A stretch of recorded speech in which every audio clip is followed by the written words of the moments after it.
Cachamaniacs.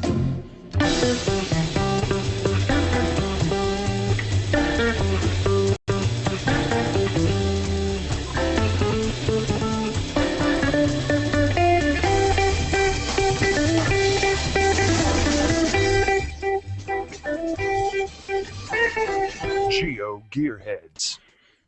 I'm Daryl W4, back with the bad cop and returning guest John Robb for episode 66 of the GeoGearHeads. We're talking with John to get some information about lights that you could use while you're caching. But before we get into that, we have some feedback about label products for Munsies, caching, and even letterboxing. And I love feedback. This one came from Native Texan via Google+. A comment on the Avery weatherproof labels. I use the smaller address size labels and then size down the Munsie to fit and rotate it on the label. While there's a little white space left, but you can get about 30 per page that way. The smaller ones are easier to hide.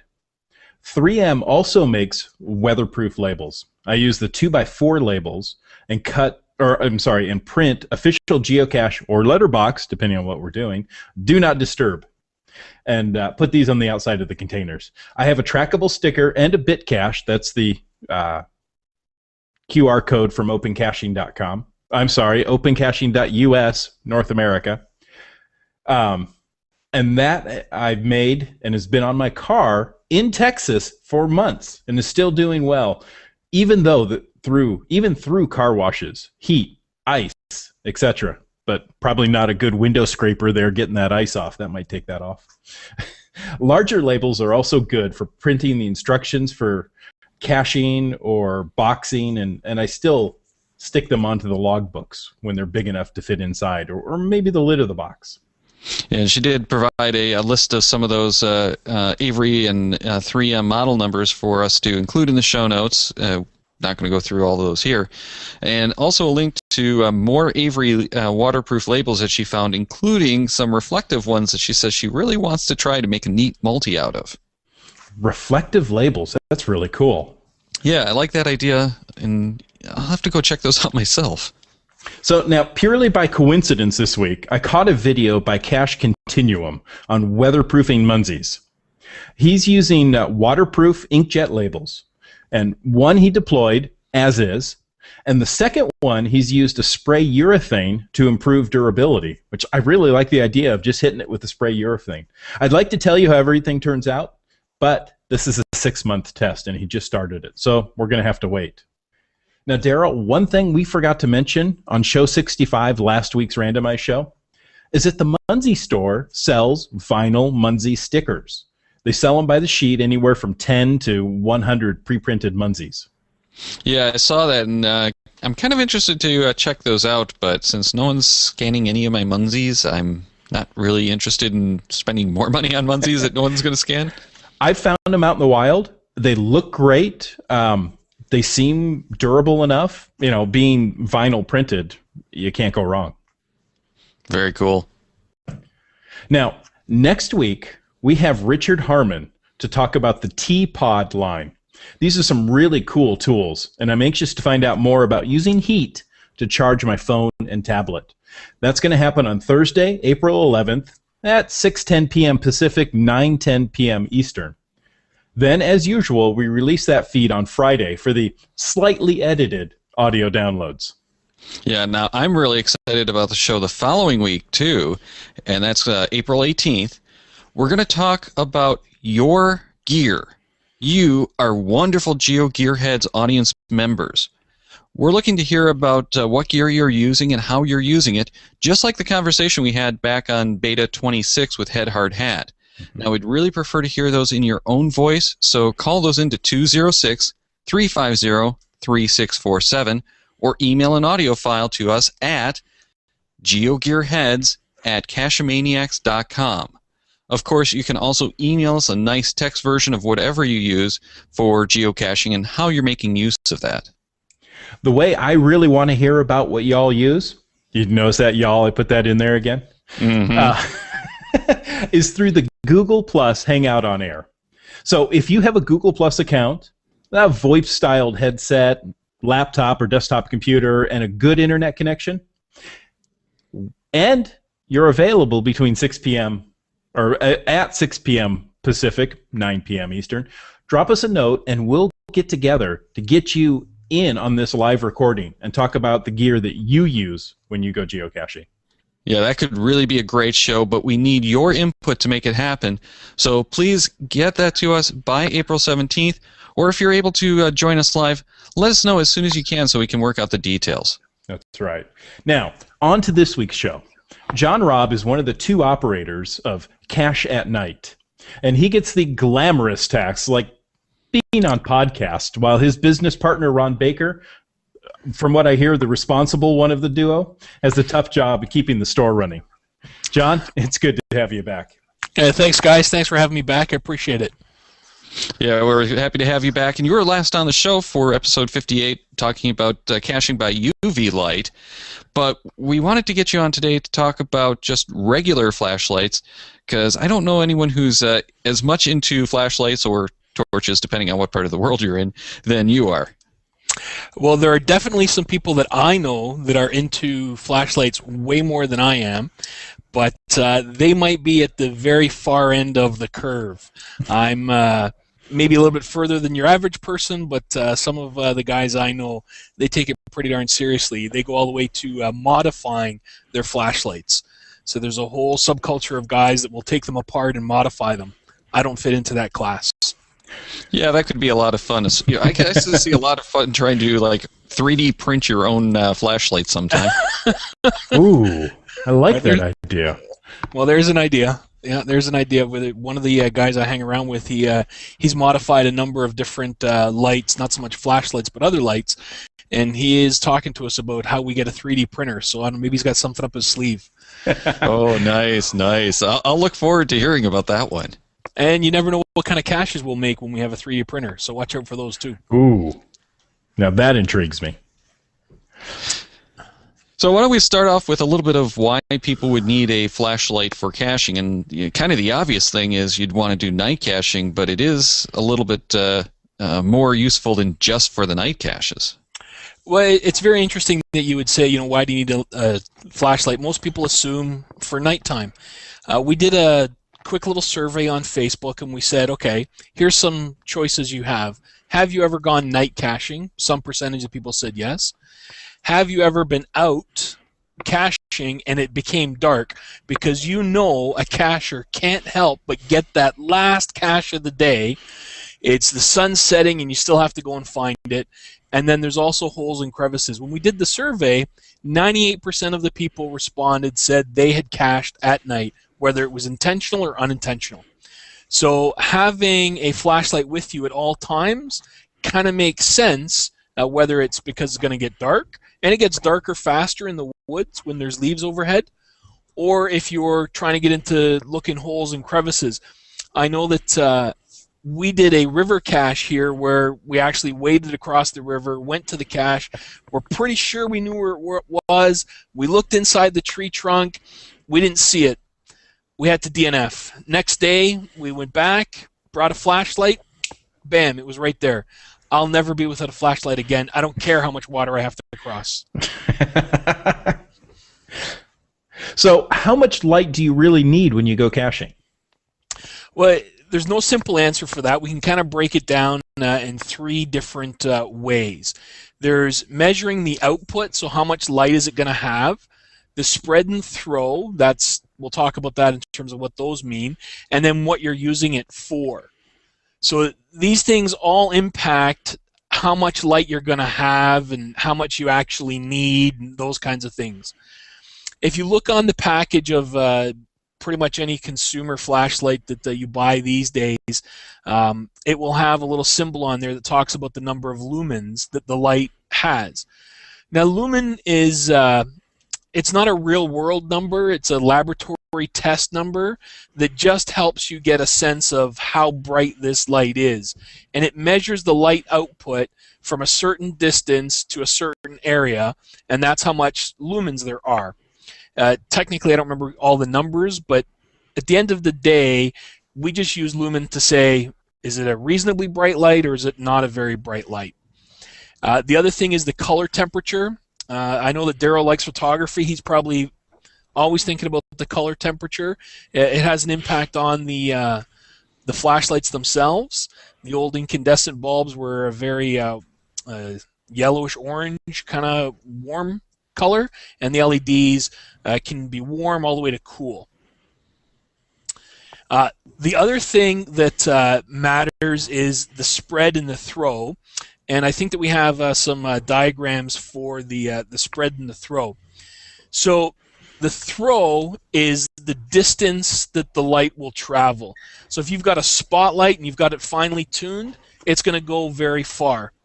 Alternatively, you can have a floodlight, and the floodlight is got a good spread, and it's casting more of its light over a wider area. So those two lights might have the same lumen output, say it's 100 lumen. But if one is designed to throw the light, you're going to get more of that light in the distance, whereas a headlamp, as an example, they tend to be designed for a broader coverage, so that it's the same brightness, but it's not going to throw as far. So that's why we have to understand what it is that we're really trying to do with the light. So we have to know how far it's going to go, how wide we want it to go, and then what it is that we're going to do.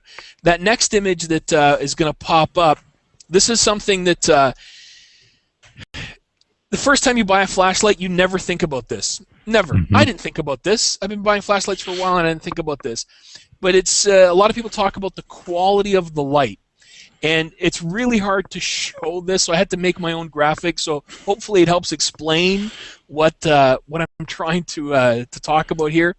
The image on the right basically has two light intensities. It's got a spot in the middle, and then it's got some light on the outside.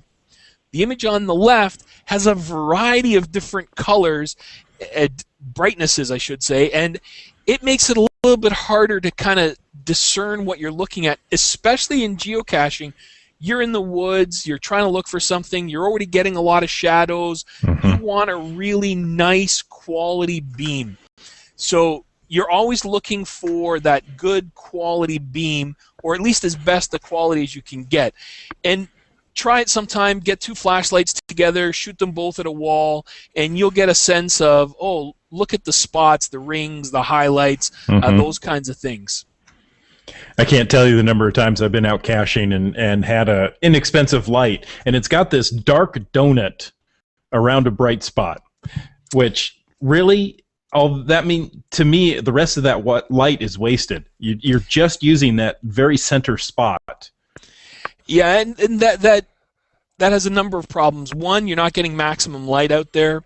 Two is the light in the dark really confuses your eye. You know, it's hard enough at night when you're trying to look at a small area. You don't have all this ambient light around. It's really hard to find those caches. And when you've got light spots and dark spots in the beam itself, I know I have my preferences for the kind of light that I have, and we will indeed talk about some of that. And the other big thing is what it is that you're trying to do. Is it just for walking? Is it for searching? Maybe it's even for safety. So when we start to factor in all of these things, we start to come to the conclusion that, you know what, maybe there is no one light for all tasks. I know that me personally, I carry 4 different lights with me when I go caching. A headlamp, a small light, a big light, and a safety light. The safety light's actually attached to my GPS, so if I drop my GPS, I can find it. But that's not really a flashlight, but that's another use for light. Mm-hmm. And it also means that people can see me when I'm out there, you know, a little far away. They know where John is when he's lost. John, the cache is over here. It's over here. Oh, okay, I'm coming. So you're saying there's no one light to rule them all? I haven't found one light that is definitely the best. I talk a little bit about this one a little bit later. This is my favorite light. It's a single AA light with a carabiner, and I use the. In fact, I like this light so much I have 2 of them. I have one in my geocaching bag and I have one in my toolbox at home. It is just it's an awesome little light, very durable. So this is my if I had to take just one light, this is the one I would take. But when I go out caching, I have more than one. So now most of these lights have multiple modes. If it's an adjustable focus to go from a beam to a flood, or if it's a button on the back that I call it annoy mode, that goes from your beam into your flashing light. Yep. Do some of these, fill in those tasks that you're looking for? They can. One of the things that we're looking for typically in a flashlight is variable output. Mm-hmm. When people say to me, "Oh, what kind of flashlight should I buy? I want to get the most lumens." By and large, you don't ever want to use your flashlight on maximum output unless the situation dictates that. It's not something that you just turn it on maximum and use it all the time, because the maximum output is going to consume your batteries the fastest. Mm-hmm. And so when you get a flashlight, you're looking for some kind of variable output. Ideally, it's a power setting, not flood and zoom. Flood and zoom, you're still using the battery at maximum capacity, but you're getting different throw and different spread. Ideally, you're looking for some kind of a variable output in the flashlight itself. Okay. Yeah, my favorite flashlight has 3 modes. Like 50% power, 100%, and then annoy mode. Yeah, we I sometimes call that epileptic mode. It's like, turn that thing off, man. Yeah, exactly. Yeah, there's 2 things that annoy me most when I'm out caching at night: headlamps to the eyes, mm-hmm. or the strobe effect. It's okay, stop it. I can't take it anymore. But we'll talk a little bit about those too. I mean, when you talk, this does segue into the whole idea of batteries. No flashlight is any good to you when the batteries die. And that's a really important consideration when you're looking at buying a flashlight, is the battery side of things. Mm-hmm. I think that we've got an image there of the 3 different size batteries. So we have on the left, the blue one is the CR123. This is the high-end battery. Any really high-end flashlight is probably going to use CR123. It has great power output, long life, lots of volts. It's a 3.6 volt battery, but it's expensive. Mm-hmm. Then you've got the AAA and the AA. AAA and AA, I love those batteries because you can go down to the corner store and buy them. In fact, I was recently in New Orleans. I was there for work. I decided to do a cache while I was out and about, grabbed my GPS. I'm halfway to the cache, and what do you know it? Batteries died.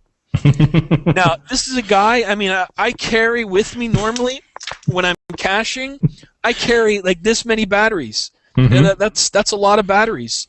And here I am in New Orleans, no batteries. Oh, but I just go to the corner store, buy my AA's, and I'm good to go. Exactly. So my personal preference is the AA battery. And when it comes to batteries, there are 3 chemistry types for batteries. There's lithium-based, nickel-based, and alkaline batteries. Lithium is by far the best battery that you can get. When you say the word best, you could also put most expensive. So, you can get AA lithium batteries. That's fine. You can get CR123 in lithium. The next battery down is nickel-based, and there's 2 kinds of nickel-based batteries. There's nickel-cadmium and nickel-metal hydride. You can't buy nickel-cadmium anymore. You can only buy nickel-metal hydride. And there's some things associated with that we're going to talk about in a second. And the last one is what everybody's familiar with. That's the alkaline battery, mm-hmm. Sort of the copper top battery. That's an alkaline battery. And the one thing about an alkaline battery is they store for a long, long time. So if you're not going to be using your flashlight very often, you might want to think about using alkaline batteries. The thing about alkaline versus nickel metal hydride is the alkaline battery consumes its available power very quickly. So there's a chart on the screen, and you can see the curve where the alkaline battery starts at a higher voltage and then drops down to a low voltage faster than a rechargeable nickel metal hydride. The nickel metal hydride starts at 1.2 volts, but it maintains its voltage for a long, long time before it drops off. That's why those tend to be the battery of choice for flashlights or even camera flashes. They tend to be the battery of choice for those. So nickel metal hydride is the very popular kind of battery, and this is when I saw this chart that we're looking at here. It shows the output of a flashlight using two different kinds of batteries. The top chart shows the nickel metal hydride batteries. Okay, I need to slow down. I'm talking on top of myself here. You're doing just fine. I'm following you. Okay, great. So the top chart shows the output using nickel metal hydride, and it goes for a long, long time, and then it drops off very quickly. You can see the alkaline batteries, they drop off even faster. So this is part of the trade-off that you get with one type of chemistry versus the other. So I see a lot of people using alkaline batteries. They use them all the time. This is all they ever use. I don't know that that's the best kind of battery if you're going to be using the batteries a lot. It's awesome. You put an alkaline battery, put it in the flashlight, put it in the glove compartment of the car, you're good to go. Right. If it's going to stay there for a long time. If you're like me, this clips onto my backpack. I'm using it all the time. I don't need alkalines. I need rechargeable batteries, and I need nickel metal hydride. You know, it depends on the scenario you're in. A lot of the times, you know, I love nickel metal hydride rechargeable batteries. However, if I'm traveling, I've forgotten my charger, they're no good to me. You know, the alkaline are cheaper up front, and like you say, they store forever. So, well, I actually this is my battery pack that I carry in my work backpack, and it's all AAA batteries for my mouse.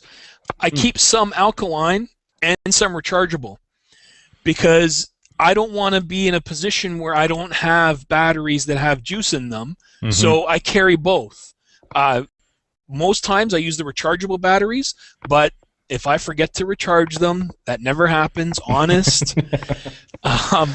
If I forget to charge them, I still have the alkaline batteries as a backup. Yeah, and I always like to carry the alkaline batteries in my cash bag or whatever to have those. You know, I keep actually I keep lithium batteries, AA batteries in the car and in my cash bag because those last forever, and they have much less of the trouble with fall off and such that alkalines have. Yeah, I mean, if it's like everything else, get the best that you can afford for the situation that you're in. So lithium batteries, best output, best life, great batteries to have. If you're going to have them hanging around, those are good batteries to have. And we did have a picture up there of the three kind of popular brands of the nickel metal hydride. We've got the Duracell, we've got the Energizer, and then we've got the Eneloop. Talk to anybody that likes batteries, and they're going to tell you pretty quickly that the Eneloop is the best battery to buy. I'm not sold on that idea, but I understand what the reasoning is. And the Eneloops have a very nice power curve. It's very flat. They last for a long, long time before they fall off, and they have very low self-discharge. And that's the biggest concern that we have with the nickel metal hydride is they lose roughly 1% of their storage capacity per day.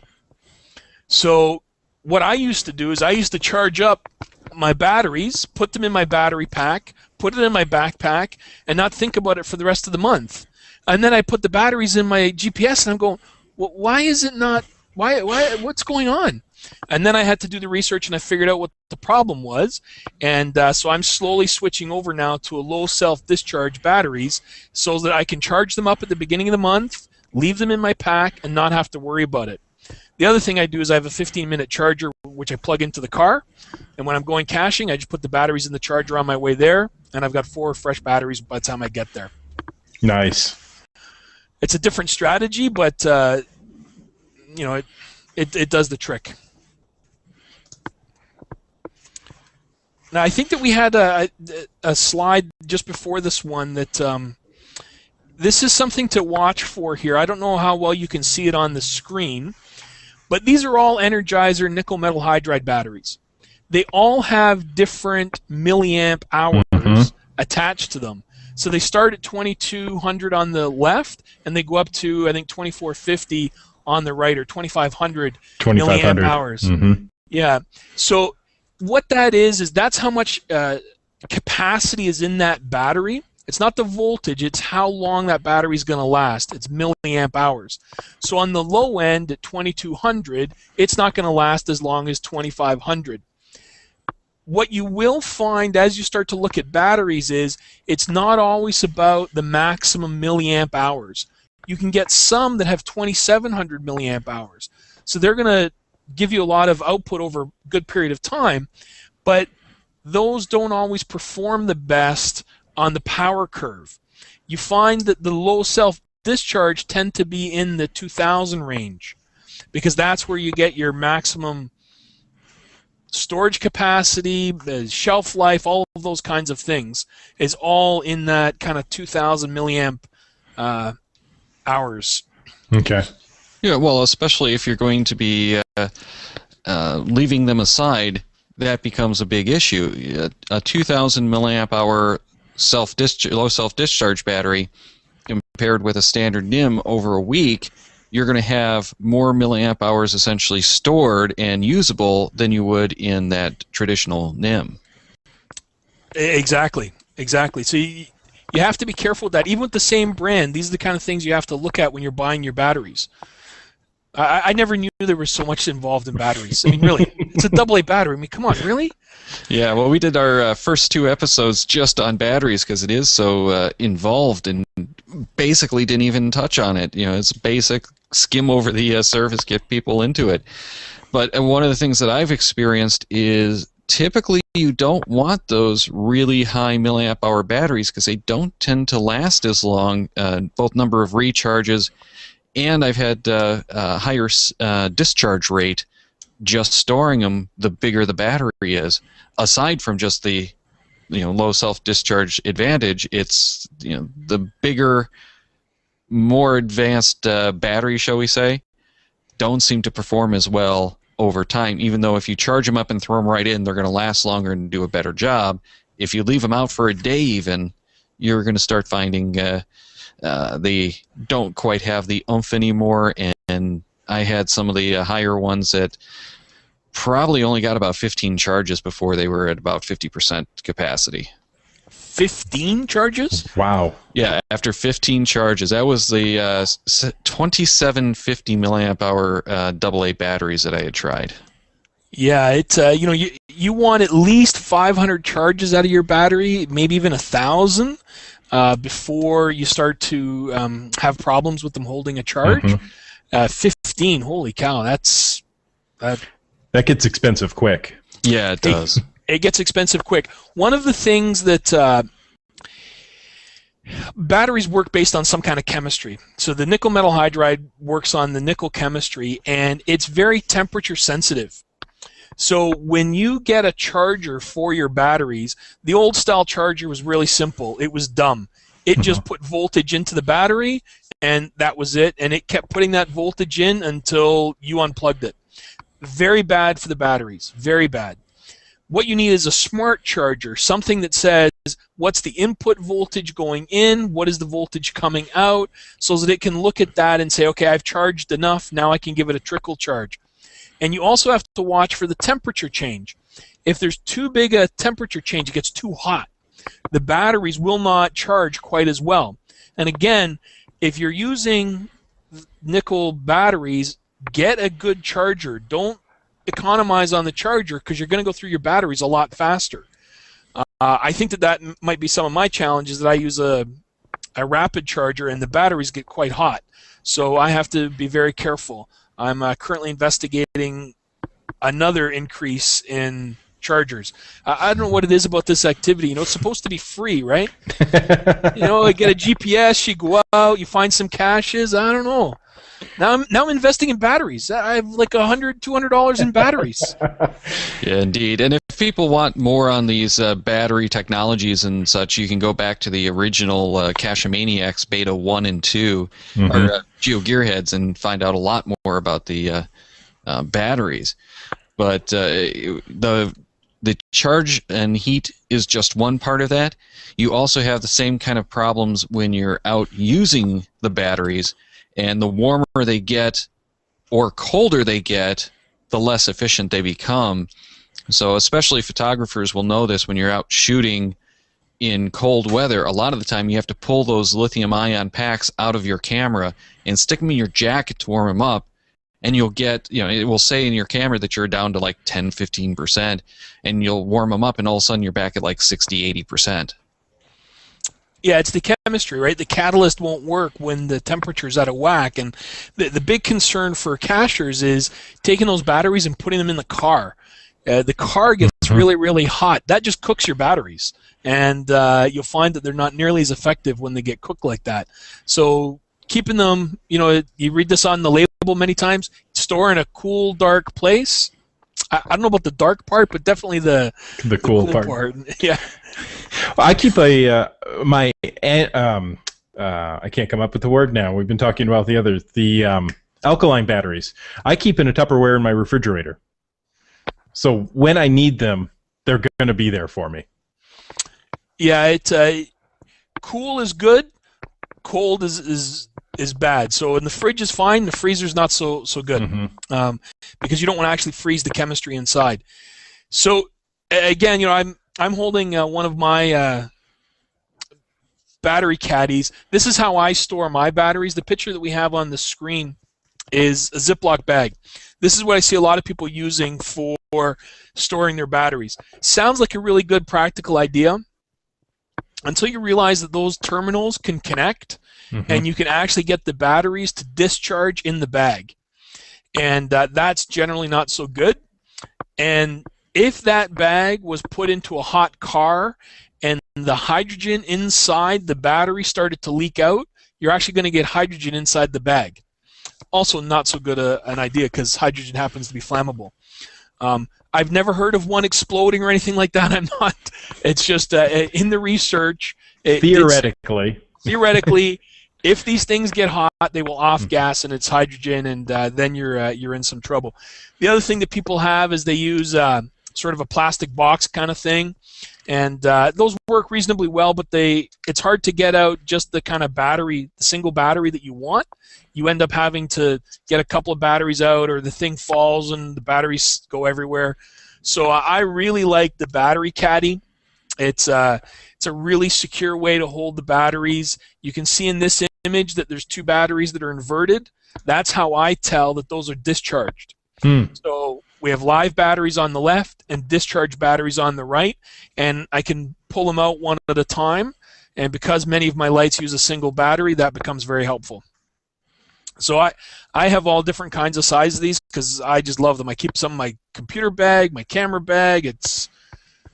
I can't get enough of them. It's an addiction, I'm sure. I can just see you with a bandolier of batteries when you go out caching.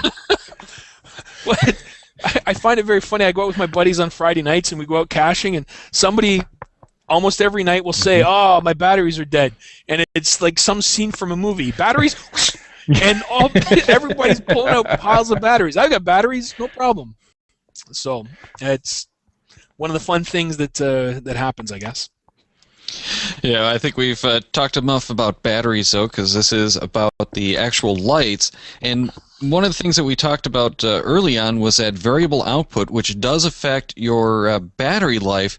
So let's kind of get into that a bit and why it is that you really do want that on a flashlight for caching. Yeah, so that a flashlight is a really power-hungry device. When the flashlight is on, it's going to consume as much power as it can possibly consume. So in the picture here, we're looking at handheld flashlights, and any light that I want to use caching is going to have variable capacity in some way, shape, or form, because I don't want to use all my capacity all of the time. You know, in this picture that we're looking at here, the flashlight on the left uses 3 AAA batteries, and that's good for a few hours. The green flashlight in the middle uses 2 AA batteries, 100 lumen output, and it lasts for 3 hours. But here's the thing. Turn it down to low, and it lasts for 72 hours. Now, 3 hours is a pretty good caching night. If you're going to go out caching 3 hours, that's pretty good. But 72, that's a long, long time. And that becomes really handy. That's what you want that variable capacity for. You know, when you're walking down a trail and it's a fairly flat trail, you don't need a lot of output. But when you're searching, you want maximum light. That's when you go into high mode. Most of my lights that I use, I almost never use them on high unless I'm searching. I like to keep the light as dim as possible rather than maximum. But maybe that's just because I go night caching more often. I think maybe if you're not so familiar with being out at night, you might want a lot of extra light. You might be a little bit more nervous. So that's nice. that's the big thing about the variable output. Then we have the construction of the flashlights. So on the low end, most flashlights on the low end are going to be made out of plastic. So if your flashlight is in that $10 to $15 range, chances are it's going to be plastic. You can get some that are aluminum, but that's on the lower end. And again, you know, how much money you want to spend on a flashlight is entirely up to you. I think that you can get a pretty decent flashlight in the $20 to $30 range that's going to serve you pretty well. One of my buddies has a $1,600 flashlight. That's not me. Wow. Yeah, it's we call that one the portable sun, and it's the output isn't even measured in lumens; it's measured in watts. Yeah, now see, that gets to be too much for me. I've got some flashlights that I won't take on the trail with me because I go night blind trying to use them. So and I think when we were talking about the UV lights on the last show, I even mentioned I use my UV light to keep me from getting night blind as much because it does have a softer, lower output feeling. And I do like some of these small, cheap lights because they do give you the lower output, and even better yet, the ones that have the variable. So do you have any kind of way to tell what we really should be getting for our caching lights? Getting in what sense? As far as output, you know, is there a way that we can tell from looking at a package or looking at the specs on a website what we should be doing? And you mentioned the lumens and the wattage, but you know, that doesn't really seem to have a whole lot of impact when you start taking into account things like the spread and that kind of stuff.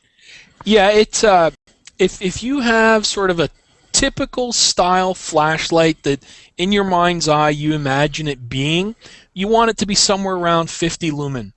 If it's going to have sort of a zoom feature, you don't necessarily need it as bright. If it's going to have a spread feature, you might need it brighter. So you balance it all out. But for me, if I'm talking to somebody, you want a light in that 50 lumen range, somewhere between 50 and 100. Those are really good range of brightness. My big light is 100 lumen. I have some that are 150, 200 lumen. That tends to be a little bit on the bright side. Again, you dial that down when you don't need all that brightness. But 50 lumen is probably a good target zone, somewhere between 50 and 100. Again, don't want to nail it down too much in terms of exactly, but something like that. And again, for me, if we look at my personal sort of lights, I have a 50 lumen handheld, I have a 100 lumen handheld, and I have a 100 plus lumen headlamp.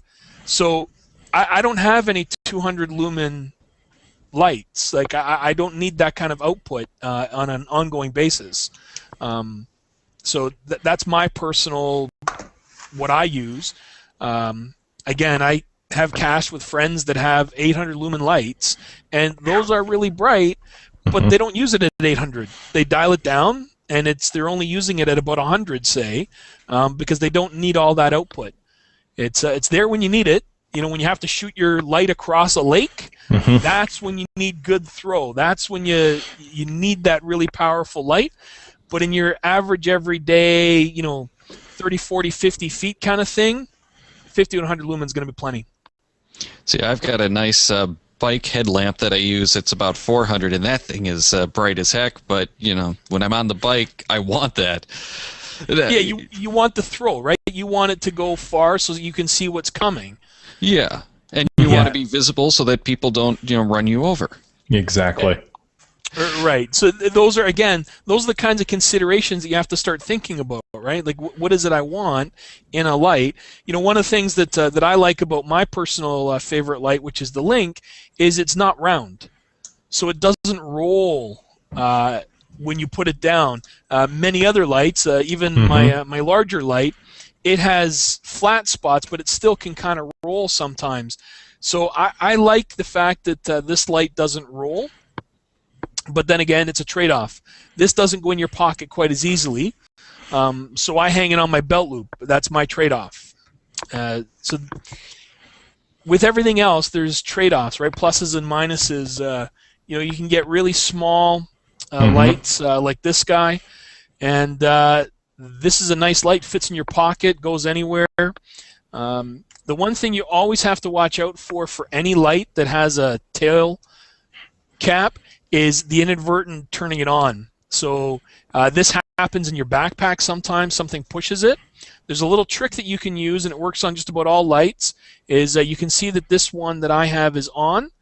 You just turn it so that it disconnects slightly at the end, and now doesn't matter how often I push the button, it's not going to turn on. And so that prevents that from happening in your backpack. Nice. That's a really good tip. And I know somebody that he never uses his tail clicker. He just turns it on and off by turning it. The old Maglite style, huh? Yeah, exactly. The old turning Maglite it into style. a Maglite, yeah. Yeah. Now, one of the things I do when I go out night caching, one of the type of caches I really like are fire tacks. What's a good type of light to use for a fire tack cache? Well, you can use any light that you want. For me, if you're going to do a fire tack cache, what you want is you want a headlamp. I can't put mine on because I have headphones. But that's what you want, is you want a headlamp. And the thing about headlamps is, well, here's my big one. I think that we have a picture of some headlamps in there. The thing you want with a headlamp is the size. So the smaller, the better. When you've got a big headlamp, when you hold it in your hand, it's fine. But when you put it on your head, and it's on your head for a while, it gets heavy. It gets heavy, and it gets hot. You know, these lights all do get a little bit on the warm side when you have a high output light, and you'll feel that, especially these big lights. You really feel that with those. So I have a couple of samples in terms of the pictures for the different kinds of lights that you might find for headlamps. So the very common headlamp is the AAA. It's got 2 or 3 AAA batteries in it. That keeps it small. It's got a single band. It usually has like maybe 25 lumen output. This is not a lot of output. It's fine. It'll do the job, but it might not be quite bright enough. And so when I was out caching, I moved up to one of these lights that has all these LEDs. I thought, oh, it's got tons of LEDs. It's going to be bright. Not so much. They're not. The number of LEDs doesn't necessarily determine how bright a flashlight is. It looks good, looks impressive, kind of Cyclops-like, but not always going to give you the best output. And again, it's also a little bit on the large side. So you know, when you're climbing up hills or doing anything like that, it does kind of get heavy and becomes annoying. And then the headlamps with the external battery pack, really good output. Lots of lumen, lasts a long, long time, but oh my gosh, it's heavy. Yes, it The one is. in this picture, I used it. I think maybe 2 nights field testing it to sort of see, is this a light that we want to carry, or it's a nice light. I like it, but it's not something that I want to use as a regular thing. I've settled on the zebra light, which is a tiny little light. It's a metal light, and it's nice and small. The one that we're looking at there, this is a new light for us that I'm quite enamored with. It's a single AA. It's plastic construction, waterproof, and it has a number of different LEDs, and it's got a spot feature and a flood feature by using a filter over the lens to so you can see in this case it's in spot mode, and on the screen you can see where the little filter goes over, and then there's a lot of people that really like this feature, which is the red LEDs. And the red LEDs are really good for protecting your night vision. And that's how this particular light gets its variable output. So when you're just walking around, you use the red LEDs, but when you're searching, you turn it on, and you use the white LED for the output. Exactly. And again, it consumes the battery pretty fast. It's about 2 hours for the battery. That's fine. It's a good night of caching, but just take extra batteries with you. Definitely. Yeah, my headlamp has red LEDs, and I use that. I got it and I was like, oh, that's a gimmick. I'm surprised how much I use it. Yeah, I really like the red LEDs. When I'm out on the trail, if I'm not searching for something, I'm just walking, I don't want a lot of light. A, you can't see all the stars, and B, I find it very annoying actually when, if I'm out with a group of people, which when you go night caching, generally a good idea, there's a lot of lights moving back and forth, a lot of shadows, and I find that very annoying. I like a much more subdued light. Well, and what happens when you turn to talk to somebody with a headlamp on? They turn to look at you, and now you can't see each other at all. You've been blinded. You've been blinded, yeah. We sometimes use the expression "return fire." Okay. Yeah, because you want to blind me like that, no problem. Trust me, man. We'll turn on some lights for you, and that'll be a different experience for you. I can imagine. Yeah. That is kind of annoying, and you have to learn to turn your headlight up or to turn it down, or even just to turn it off. That way, you're not blinding people. When you start talking. When you're out in the woods, you're doing some caching, you're talking to somebody, you're generally only a few feet away. You get 100 lumen in the eye from a few feet away, you feel it. Yeah. Yep. And then so much for your night vision. And so much for your night vision, indeed. One of the things that we do when we go out night caching is, this started a long time ago when the group started out, is when they're out night caching, they've got the headlamp on, and they find the cache, they just turn the headlamp off and walk away. And this evolved into this notion of click. So now during the day, when we see a cache, we just say click and we walk away. We don't say where the cache is. And that's a neat little thing that I learned about using the headlamps as a way to not be a spoiler. Exactly. That's nice. I like that. I like, I want to find the cache myself, not just here. I found it. I'll hand it to you. Right. Yeah. Everybody sort of wants that experience of going and finding it.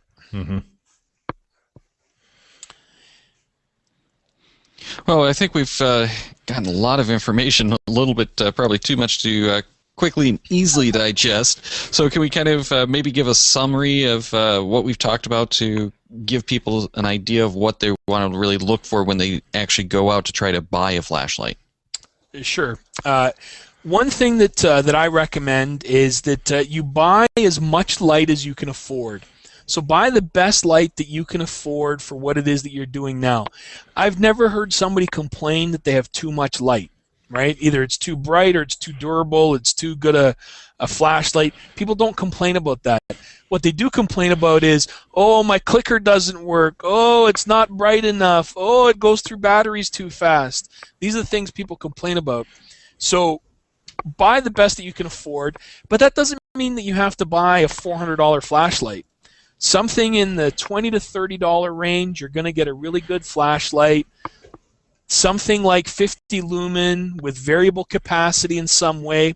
For me, I've standardized all my lights on AA. AA is what I use in my GPS, and I know I want that thing to work. I'm going geocaching. I want the GPS to work. So I'm always going to have AA batteries. If I'm always going to have AA batteries, everything I use should be AA. So my headlamp is AA, my high power flashlight is AA, my low power flashlight is AA, my UV light is AA. If I could get lasers that were AA, I'd really be cooking. And trust me, we're looking. Okay. Yeah, it does make it easy when you have everything being that one battery type and easy to use.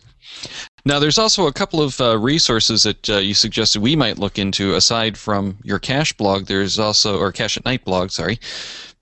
It's a little late. I'm getting I'm getting into the same spot you were, John, where I'm kind of rushing myself. You also mentioned another interesting source for information called Candle Power Forums. Yeah, the Candle Power Forums, that's where the flashlight geeks hang out. If you want to learn about flashlights, that's the place to go. There are tons of people there. They've researched them. They've looked at them. If there's any subject that you want to know, we didn't really get into it tonight, but there's orange peel versus smooth reflectors inside the flashlight. Those guys will talk about that. They'll even modify their flashlights, take them apart, make their own orange peel. These are the guys that they learn how to make these things work, and they also learn all of the best things, so the best batteries, the best lights, the best price performance, all of those. A really good resource. And just quickly, for anyone who's wondering what the difference between the smooth reflector and the orange peel is, because we mentioned that a couple of times, that's actually talking about the reflector, the silver shiny, well, usually silver shiny piece, whether it's smooth or dimpled, correct? Yeah, we did have a picture for it, but it's if you imagine an orange peel, it's kind of got those dimples in it. What that does is it sort of softens the hot spot of the flashlight, and you don't get quite as many rings and dark spots associated with it, because a reflector is basically focused at one point. So it has an optimal focal distance for that particular flashlight. And what you typically get with a smooth reflector is better throw. It will go further because it's got a tighter beam over a longer distance. What you lose is some smoothness in the light, and that's what the orange peel does. Again, there's no one perfect light. You can get a light to do one thing or another thing. It depends on what it is that you're trying to do. Oh, very good. Thank you again for joining us. We're going to wrap it up here and let people get out and go caching, we hope. And they can always find you guys at Cache at Night. That's CACHEATNIGHT.com. I appreciate having me on. Hopefully I didn't go too fast, and hopefully there was some good information in there. Well, they can always go over to the blog and get a whole lot more information about all kinds of good stuff that's over there, and not just about flashlights. Indeed, that is true. And you can always download the audio version and listen to it time and again until it finally sinks in. And stop and pause. And for anyone who's listening to the audio version and wants to check out those images, we do have the link in the show notes to go find the YouTube video where you can roughly match up time code if you want to jump around a bit. But again, the audio versions are slightly edited, so they're not really going to match up. Now, again, next week we're going to be talking about that really cool T-Pod technology, so you'll want to join us for that one or download it later. And then the week after that, we're counting on you guys to give us your information about what you're using and how you're using it when you go geocaching. Check the Cachemaniacs website at cachemaniacs.com for more on the GeoGearHeads, including show notes from this and all our episodes. We love hearing from our listeners, so leave us feedback by calling 206-350-3647, by emailing geogearheads@cachemaniacs.com, or through social media. Your support helps keeps the Cachemaniac shows coming. please consider making a PayPal donation through the link on our website to support the Cachemaniac shows. GeoGearHeads is produced by Chris Umfenauer and Daryl Wattenberg. This show's copyright 2013 by Daryl Wattenberg, all rights reserved.